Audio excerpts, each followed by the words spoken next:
My first memory was when we went to Trek when we were 14.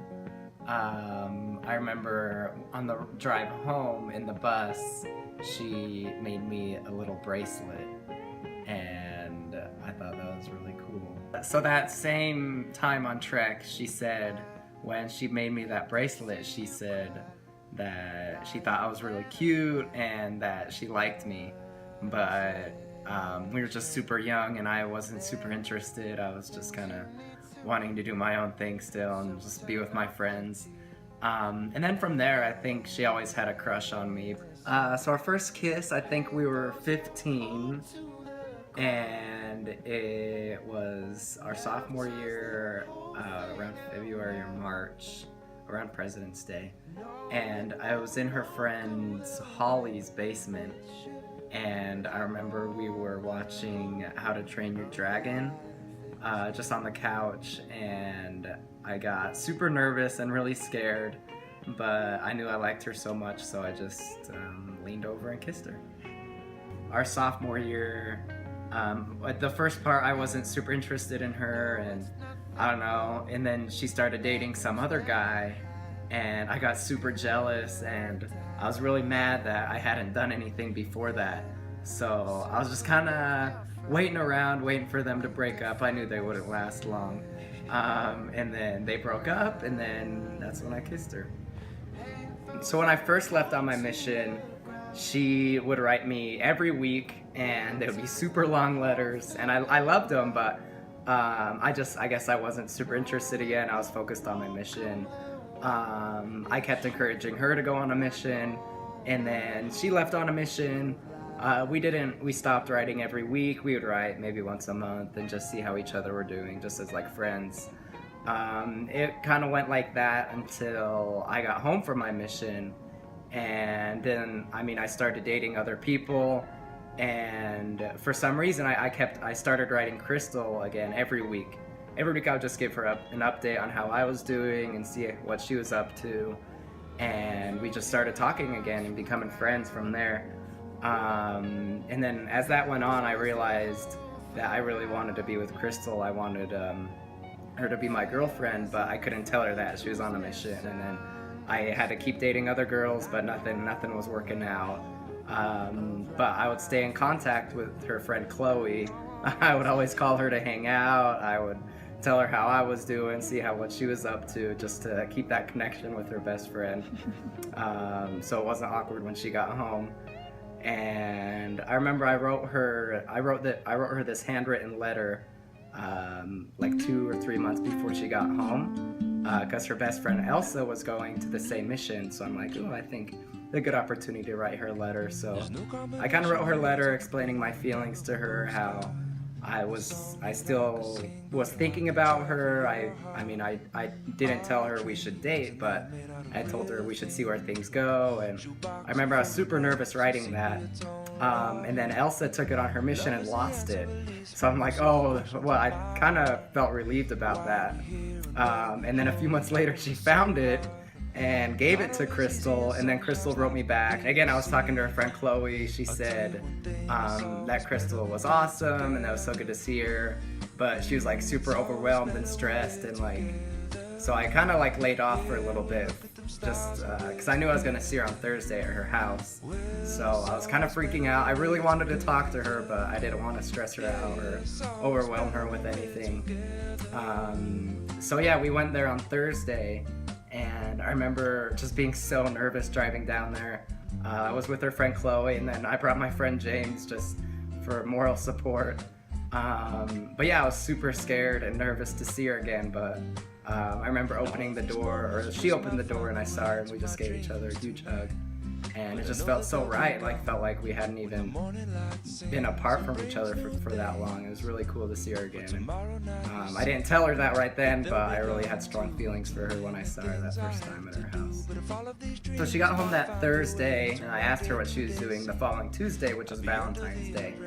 I didn't want to freak her out or anything, but I wanted to do something with her and just have a moment with her alone to tell her how I felt.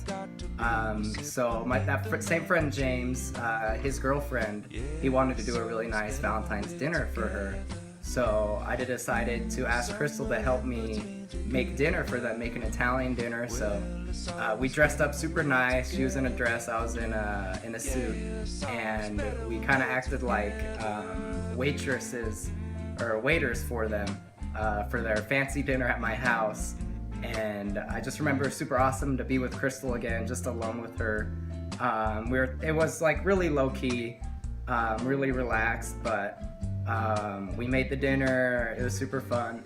And then we had a time when it was just us in the kitchen, and that's when I told her that I still had feelings for her. Again, I didn't want to rush into anything, but I wanted to see where things went. We were gonna go camping that weekend, but everyone bailed on camping.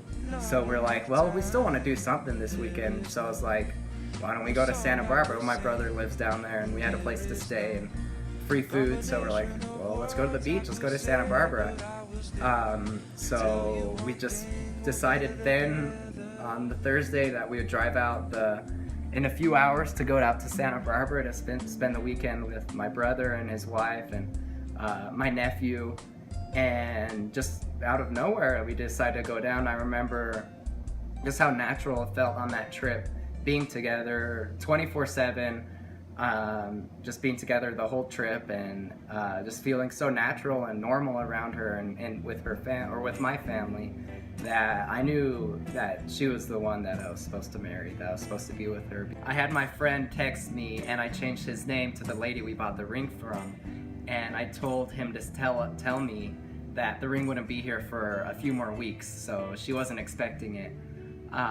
So we just did a normal hike up at Sundance, and we had done this hike actually in high school, so it was kind of a familiar place. And we started hiking, and as we were hiking, it started raining super hard, and the lightning got worse. So I'm like, oh shoot, how's this gonna work out? Because we were hiking up to a waterfall, but we were about halfway up, and the lightning was getting really bad.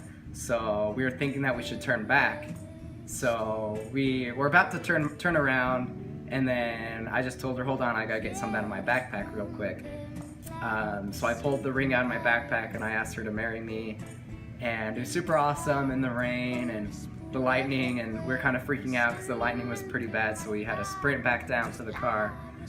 We were soaking wet, and then we got back to the car, and then I had texted some of her friends earlier to meet us up at the restaurant at Sundance.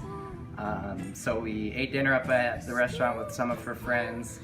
The funniest one that I can think of, I remember we went camping with her family up at Strawberry Reservoir, and obviously we weren't married, so I was in a separate one-man tent. It was really small, and I kind of freak out at night sometimes if I'm sleeping in small spaces.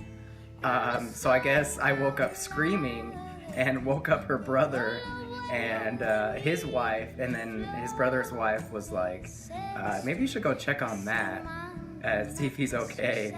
So he walked over. I guess my head was like half out of the tent, and I was like dead asleep. And I woke up, I don't remember anything, but they woke up laughing at me. So I thought that was really funny. Kind of embarrassing, but it was funny. She hates spiders. Even talking about spiders, she gets freaked out. She gets really hyper when she's excited about something. So for example, we're gonna go do something fun the next day. The day before, she gets really hyper and it's just super funny, really energetic about things. I think that's pretty cute. She gets really self-conscious about her breath smelling bad. She like won't even talk to me face to face sometimes because she's really self-conscious that her breath smells too bad, which is funny. Her sweaty hands.